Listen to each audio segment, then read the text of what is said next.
Well, good evening, and welcome to Wide Awake News. It's Monday evening, November 26th, and we're going to do the Alternative Energy Hour tonight. My apologies to my loyal audience that sent me nasty emails about not producing a show last week. You know, it's just one of those things. Had some personal business had to tend to. But do have, I think, a very interesting bedtime story to tell you tonight. Tonight we're going to talk about mythical creatures. We're going to talk about fairies, unicorns, leprechauns, and U.S. energy policy. Yeah, energy policy. Energy policy. That mystical creature that has evaded discovery since well before the Nixon administration. But it was Richard Nixon who came out so long ago with a stated energy policy for the United States of America that gasoline would never exceed $1 per gallon. You betcha. It's the policy of the United States that gasoline will never exceed $1 per gallon. Well, over the years, we've had many administrations, many stated energy policies. And, we could go down the list, but frankly, I don't, this is supposed to be a bedtime story. I don't want to put you to sleep quite yet. But the one thing that seems to be consistent with U.S. energy policy is that large multinational corporations always seem to get a pat on the back and a helping hand from the federal government, and average Joe Schmuck takes it on the chin. That seems to be the energy policy of the United States. We also seem to have a energy policy that involves going about the world killing brown people and planting our flag in their oil resources, because right now oil is what makes our civilization run. Without it, everything grinds to a halt. Here in the United States, we have something called just-in-time distribution. Wonder, how many of you really know what that means? How many really know what just-in-time distribution really means? Basically, if you were around 50 years ago, maybe 60 years ago, you would have had what we referred to as layers of distribution. So you had a manufacturer, and the manufacturer sold his wares to what was called a warehouse distributor. And the warehouse distributor was kind of a regional operation. And he kept a pretty good supply of stuff, any kind of stuff. Auto parts, food, paper, toner, office supplies, whatever. Whatever he specialized in, he had a big warehouse, and he maintained a supply that served a region. Now, you wouldn't just walk in to a warehouse distributor and say, hey, I need to buy a case of paper, because, frankly, he wasn't interested in dealing with cases. He was interested in dealing with pallets of paper. So if you were the local office supply store, you'd go to the warehouse distributor and say, I need me a pallet of paper, and you'd get your paper. If you were the local market, you'd go to the warehouse distributor and say, okay, I need a couple sides of beef, I need a truckload of cabbage, whatever. Okay? Well, then, something interesting happened. Energy became so cheap, that the idea of moving a trainload of product to a warehouse distributor, then having a warehouse distributor sell truckloads of product to a local retailer, where you would then go and buy a retail amount of such a commodity. Energy became so cheap that, why even keep that paper in a regional distributor? Why bother with that layer of distribution? Why, we could save money by having the manufacturer just ship direct to the retailer. And every time the retailer needed a pallet of paper, the manufacturer would ship it direct from the manufacturing center to the retailer. So a layer of distribution was pretty much eliminated. And at first everybody jumped up and down and said, hey, we're saving a whole lot of money. But, the cost involved was that a lot more energy was being used to get that product from where it was manufactured to where you wanted to buy it. But energy's cheap. Gasoline was 25, 30 cents a gallon. So who cares? Energy is such an insignificant part of the total cost that why even bother worrying about it? We've saved a whole layer of distribution here. We don't have to support this big warehouse anymore. Things got better. Products got cheaper.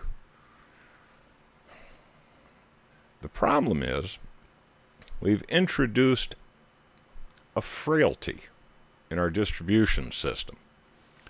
Now, instead of having local, regional supplies of a myriad of commodities, we're dependent on cheap, rapid transportation of goods from where they're produced to where you, as the consumer, want to buy them.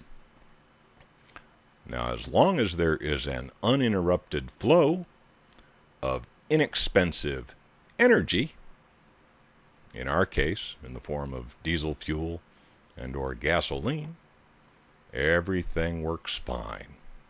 However, just a 3-day disruption for the average city in the United States, just a 3-day disruption in moving goods could cause your grocery store shelves to be empty, could cause your gas station to be without gasoline. That's how fragile this just-in-time economy of ours has become. We have gambled the farm on a continuing supply of inexpensive, readily available fuel to move goods. Think about it. Such a modest disruption could impact so many people. Now, in the last 20 years, it's even gotten a little bit worse. Because now,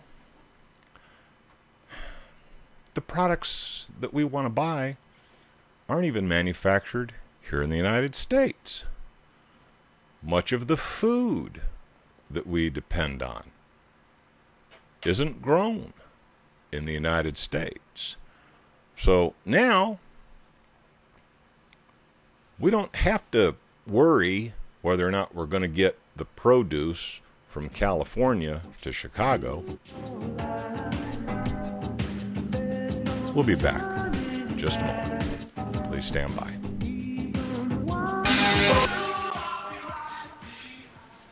Well, we're back with our bedtime story. The mythical creature that is the character in tonight's bedtime story is U.S. energy policy. What is it? Where is it? What does it look like? How many horns does this beast have? How many teeth? I mean, is this thing like a warm and fuzzy little, friendly critter? Or is it a face-eating alien? The United States has really been trying to formulate an energy policy for a long time, but part of the problem with a government like we have here in the United States is that there are so many competing interests out there vying for position and jockeying for the attention of the politicians and waving big fistfuls of cash around that all too often the nation's policy, not just on energy, but on so many things, is guided by who the biggest political contributor is, or who's got the most clout, who's got the most influence. And for a long time, the energy policy of the United States has been influenced by just such issues. It's not a matter of, how much do we need, and how are we going to get it, and how are we going to distribute it? I mean, those are the things that, you would think a government would be concerned with when it comes to energy. Well, let's see. We're going to need this much over the next 20 years. And the mechanisms we have available to produce it are this, this, and this. Now, what would be a reasonable mix of this, that, and whatchamacallit to get us the amount of energy that the nation needs to maintain its productivity? How are we going to pull it off? Now, see, that would be the kind of thoughtful, insightful, adult approach that you would hope a government would take to implementing an energy policy. How do our boys do it? Who's going to help me with my campaign? Who can get the most voters out? Who can slide me an envelope under the table with a bunch of Benjamins in it? That seems to be the way energy policy is done in the United States. Now, there's been some dramatic photo op type things that have gone down with alternative energy. See, a lot of people are saying, well, we may be running out of oil. And burning oil, that tends to put a lot of junk in the air that we breathe and tends to be polluting. It's not really a good thing to be using all this oil. First of all, we may run out next week because, God only made so many dinosaurs, and Lord only knows how many dinosaurs it takes to fill up your Toyota. You think I'm kidding, right? I come from an era when there was actually a commercial on TV where the dinosaurs seeped into the earth and became oil. That's how a lot of people think oil is made. They think it's the remnants of biological materials as opposed to, a chemical product created by the earth on a pretty much ongoing basis. Now, frankly, whether it takes 10,000 dead dinosaurs to get me a tank of gas in my Toyota, or whether it's created through some abiotic process deep within the earth, doesn't matter. I don't care. It's still not real healthy to be burning a whole lot of that stuff, particularly if all of a sudden 7 billion people on the face of the earth decide they want to drive a Toyota. So, all right. So maybe oil's not such a good thing to be using, but we're kind of hooked on it right now. We don't have much choice. We don't have many alternatives. But gee, presidents, particularly this here President Obama, he's been putting a whole lot of federal funding at alternative energy programs, right? And that should give us a warm fuzzy and make us feel real good about that. Remember Solyndra? Well, see, that's not the only one. You know, there were, let's see here, 26 projects funded to the tune of $16 billion under one executive order, Executive Order 1705. It's a 1705 program, it's called. The 1705 program. One of the biggest recipients of federal funds for alternative energy projects is an outfit called NRG. You know, Solyndra made a lot of press, but it's really small potatoes. This outfit, NRG Energy, they got benefits to the tune of $3.8 billion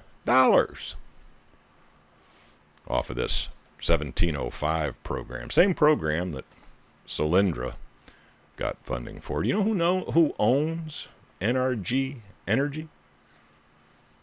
Goldman Sachs.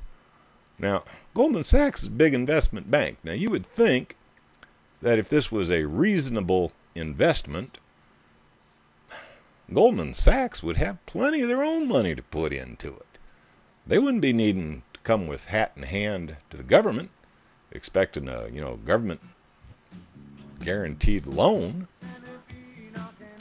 Folks, we're kind of to the halfway point on tonight's discussion of U.S. energy policy. And in the last half of tonight's discussion, I'd like to invite folks with an opinion to call in, make their point of view known. You can reach me at 877-342-6673, and I look forward to your call. We'll be back right after this break. Well, welcome back from that brief, blatantly commercial break. I tell you, you got to have some respect for those commercials. Without them, there'd be no broadcast. So I hope you are showing the advertisers a little bit of love. Just before we left for that last break, I did mention that I am willing during the last half of the show tonight, that means starting right now, I am willing to entertain arguments from the audience on this particular issue. So if you have a comment or question related to the energy policy of the United States, please do make note of this phone number. It's 877-342-6673. Happy to hear your opinion on the issue. Now, I was talking a little bit about some of the bloody failures. I mean, how else would you put it? Bloody failures of U.S. energy policy of late. Now, it seems that, alternative energy has become kind of a buzzword with the government. And, they want to, have some feel-good moments and get a little bit of good press. So, they dump a whole lot of money at alternative energy projects. Now, the one that made press was this Solyndra affair. Now, to remind you what that was all about, some well-connected folks, some folks who had, kin in the Congress, Pelosi, seemed to get very favorable treatment on some federal loan guarantees to build a big manufacturing plant that was supposed to be able to just crank out solar panels and be competitive with the Chinese. Okay, now these boys were going to export these solar panels all over the world. They were going to roll up their sleeves, get right in there, get down and dirty with the Chinese, and they were going to grab market share on high-end solar panels. You betcha.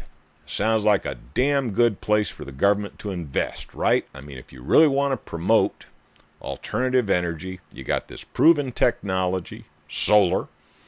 You got an up-and-coming manufacturer who's willing to employ a couple of thousand people, put up a manufacturing facility, get in there and get dirty with the biggest solar panel manufacturers of the world, who happen to be the Chinese. Well, I suppose you know the ending of that story. Unfortunately, that particular bedtime story did not have a very happy ending. You know, no sooner did they get their damn government-guaranteed loan than the SOBs folded, and what little there was left of the operation got shipped out to India and China. So, you know, the 2,000 some odd people who were supposed to get a job off of this company, and these low-cost U.S.-made solar panels that were just supposed to flood the market at very reasonable prices, competitive with anything in the world, never appeared. But the U.S. taxpayer's on the hook to pay off a big fat loan guarantee. Now, Solyndra got the press. Okay, that one they did talk about. They didn't talk much about NRG Energy, an outfit that got well, you know, they got the biggest chunk. They got the biggest single chunk of federal loan guarantees, $3.8 billion, and they are wholly owned by Goldman Sachs.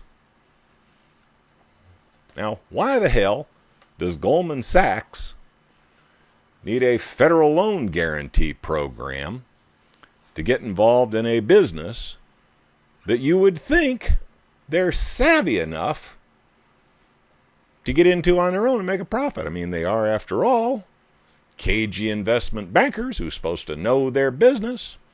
I think we've got a caller. Yeah, I've got caller Mike from Utah. Mike, you want to weigh in on this issue? You got an opinion you'd like to express?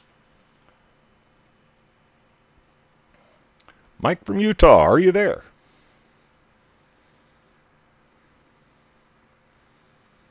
Well, let's see. Well, I think Mike from Utah got stage fright at the last minute. Mike, if you're still out there, try us back again. That number is 877-342-6673. But right now I do have Stephen from Oregon. Stephen, do you have an opinion on this issue you'd like to get off your chest? You know what? I'm not sure. I think I'll talk about it with you. First of all, I would never disagree with you. I like you. But at the same time, I do get thoughts. You know, I listen to certain things like Lindsey Williams, who seems to know some of his stuff. I don't mean to use that name or anything, but I can see it going on that there's just like tons, and I'm seeing in the news now, even Obama's talking about it, there is just tons of oil ready to be, that was all tapped that I heard about 5 to 6 years ago, that they're just keeping covered, and then they're going to bring it out when it's their time to bring it out. Do you know that? We'll start with that one. Do you know anything about that? You know, I'm sure I've heard the same stories you've heard. And again, I don't know how much credibility to give Lindsey Williams. I certainly listen to the man. I mean, when he comes on the radio, I certainly listen to what he has to say. Fact of the matter is, I've seen independent reports, not from Lindsey Williams, that indicate that there is a whole bunch of oil right here in the United States, that the United States has more oil reserves than Saudi Arabia, and could indeed be the largest oil producer in the world. Now, the question I would like to ask you, sir, is how would you feel about having an oil well in your backyard, and do you really think it would be wise for us to continue on this path of just, exploiting oil to our heart's content? Now, keep in mind, I'm not big on Rupert's peak oil theory. I think it's a bunch of bunk, personally.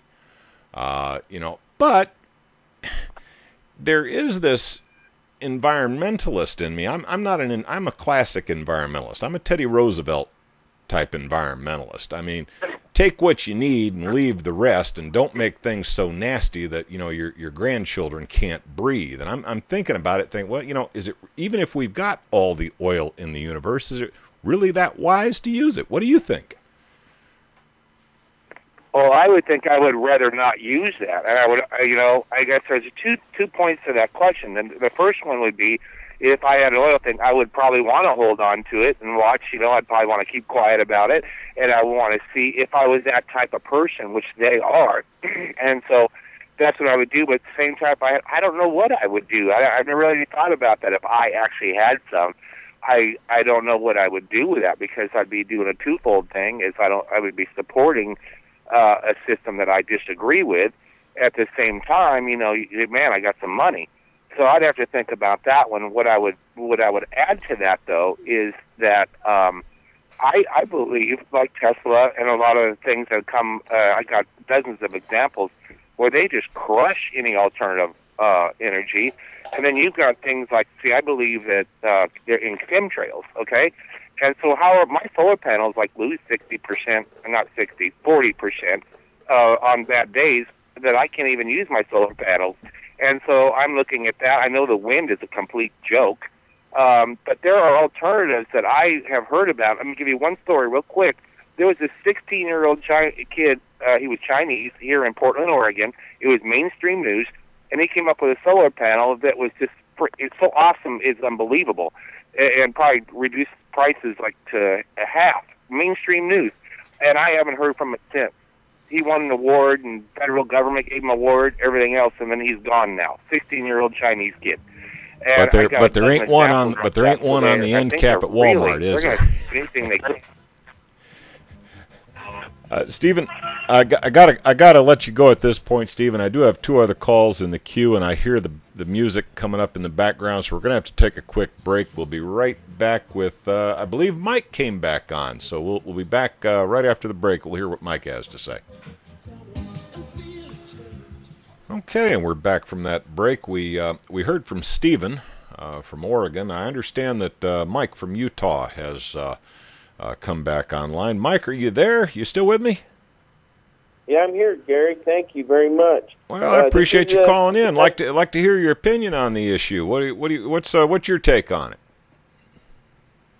My take on it is this: the reserves that these corporations have claimed make their value. These are huge energy companies, and so every barrel in the ground that they say they have has already been borrowed against and leveraged. They would never agree to have any kind of distributed energy where, say, every home had a helical windmill and they put a whole bunch of solar panels all over. They wouldn't do this simply because the dollar, I guess it's the petrodollar. It's based on the energy use that we have. Everybody knows that the standard of living is directly correlated to the amount of energy that we use. And so in order for these corporations, these huge energy corporations, to make money, they have no desire and would do everything they could to eliminate every kind of, whether you call it a free energy or cheap energy or an alternative energy or a distributed energy. They have no reason. They don't want it. Like what old J.P. Morgan says, competition is a sin, right? If you're of that religious persuasion, I guess competition would be a sin. I mean, that was from the old Standard Oil monopoly era. That reference, and yes, energy in the form of oil has been a contentious issue for quite some time. And at this point, it appears that we're willing to bomb nations to oblivion in order to tie up their energy resources. Well, Mike, have you got a parting remark you want to make? I've got Philip from Florida holding. I don't want to cut you off too quick, though, seeing as how you had to try back in twice. So go ahead. If you've got a summary remark you'd like to make, go ahead. One real quick one. Regardless, in the end, somebody will control the distribution of energy, because even if they have a storage method of energy, it will be like a lithium or lead or some other thing, and somebody will control that strategic resource. So it's just another meta conflict that we're waiting for in the future. So, Well, it is an argument. It's one that it's hard to argue against that, because the overwhelming weight of evidence points in that direction. So it's something that we have to keep in the back of our mind as we pursue alternatives, particularly distributed alternatives that might make the individual capable of their own personal energy production rather than having to buy it from a centralized provider.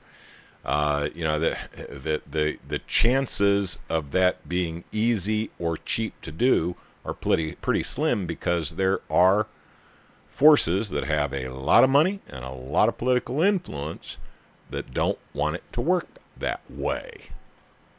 Yes. Thank you. My pleasure. You take care. How about Philip from Florida? Are you still holding there, Philip? I'm sorry it took so long to get to you. I hope you're still there. Do we have Philip from Florida still on the line? Plenty of time. Ah, there he is. Now I can hear you. Step up to the plate, sir, and let's hear your point of view on the topic. Well, first of all, back in the 70s, when a lot of this just-in-time shipment kind of process started, we need to understand it was two American industrialists that came up with the idea, and the American manufacturers rejected it. And they went to Japan and got Japan on it, and, of course, the rest is history. That's the first thing. The second thing is we have been told for decades that oil is running out. We're dependent on foreign oil. And I don't know whether you have heard it. If you haven't, you soon will, that America expects to be the major oil exporter in the next 3 years. So obviously they've been lying. The second thing is, if you take the total value, by the way, Philip, of mined and unmined precious metals. Philip, did you know that the United States is currently the largest exporter of refined petroleum products in the world?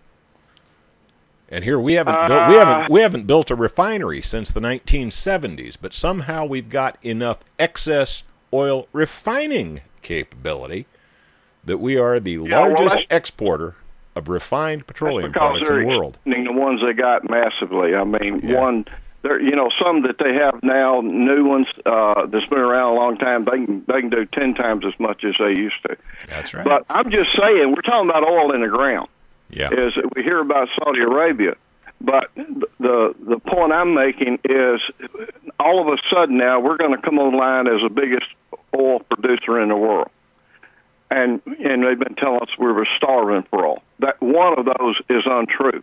Now, the second thing I was going to add to that, all of the stuff that's going on with the economy, the derivatives, the banking, and all of the scamming that goes on with the threats and stuff, it all ties together with natural resources. And let me make this point.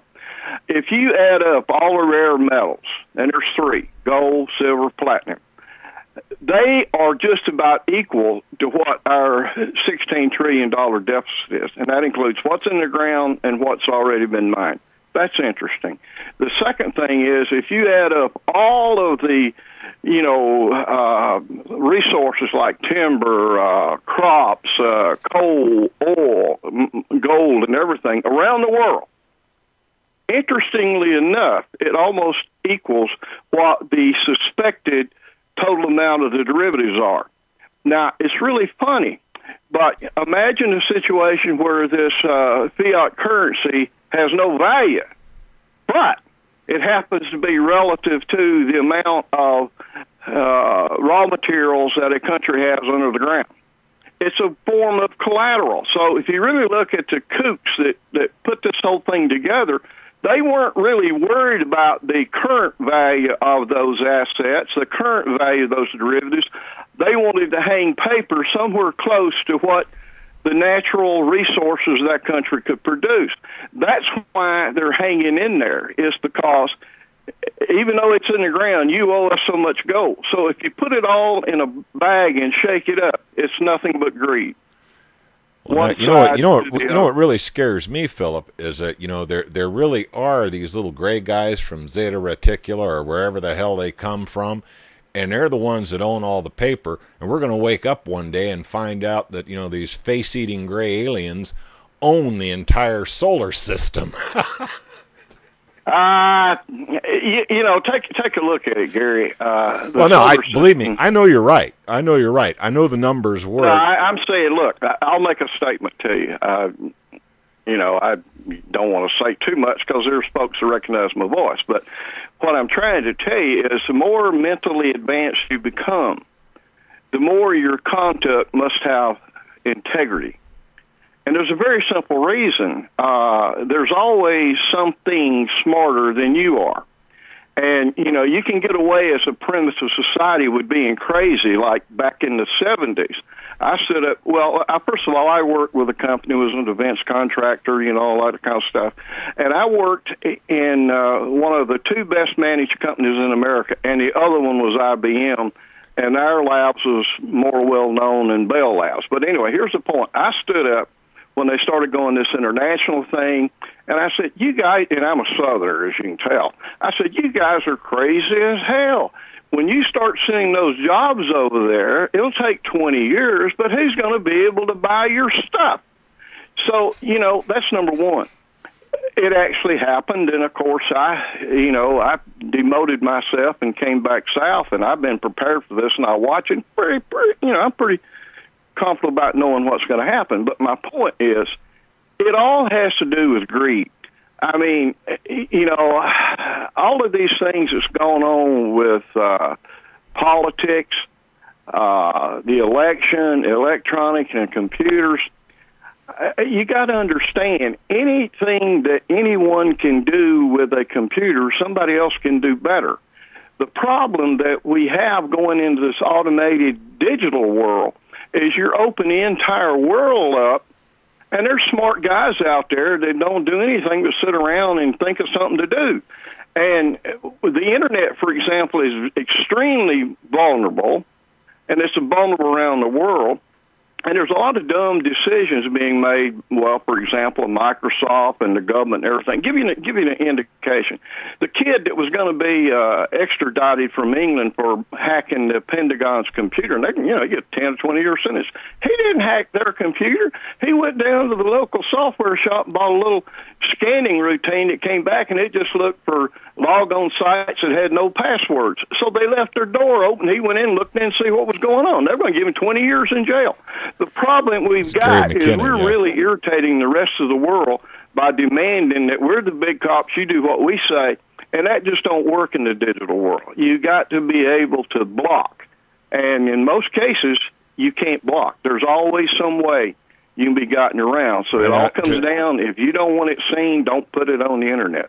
To pull you back into the theme of tonight's program. Yeah, I'm sorry. Energy policy in the United States. If you was king, what would you be doing that was different? Well, in my case, I wouldn't be doing anything different because I started making changes 20 years ago. See, first of all, we do consume 80% of the energy, and we are greedy. And, we waste a lot of energy. There's no question that has to change. So you can do things on a very minor scale that over, a period of time will add up. But first of all, you can't put everybody on bicycles.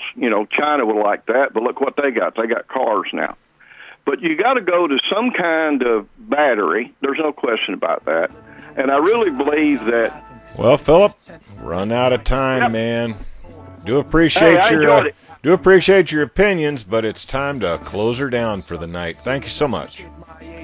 And to the audience, appreciate you stopping by and listening to our bedtime story tonight about this mythical creature called energy policy. Yeah, it doesn't really exist, so you can sleep well. It's just a boogeyman that I made up just to scare you. It's one of them creepy stories like Daddy used to tell you around the campfire. Y'all have a good evening, and do stay tuned because Charlie McGrath will be by in just a few minutes after this break. Take care.